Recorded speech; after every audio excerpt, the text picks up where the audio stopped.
Hello everyone, मी आलेली आहे घे भरारी एक्झिबिशन बघण्यासाठी, जे की फर्स्ट टाइमच पनवेलमध्ये लागलेलं आहे. भरपूर सेलिब्रिटींच्या इंटरव्ह्यूजमध्ये मी ऐकलेलं आहे या एक्झिबिशनबद्दल. म्हटलं पनवेलमध्ये लागले तर एकदा व्हिजिट तर झालीच पाहिजे.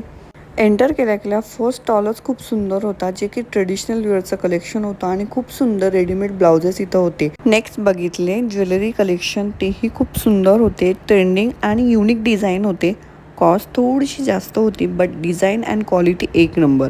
त्यानंतर हे माझं पर्सनल फेवरेट स्टॉल आहे, जे की हँडमेड मॅग्नेट आहेत. फ्रीज मॅग्नेट खूप सुंदर असे हँडमेड मॅग्नेट्स आहेत. त्यापैकी मी 2 परचेस केलेले आहे.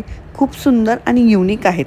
शॉपिंग, फूड अँड फन सगळं एकाच ठिकाणी होतं. सगळ्यात महत्त्वाचं म्हणजे इथे हँडमेड वस्तू खूप छान छान होत्या, ज्या की मला पर्सनल खूप आवडल्या. And last but not the least, खूप सुंदर असे पैठणी ड्रेसवेअर होते बेबी गर्ल्ससाठी. That's it for the day. Bye bye.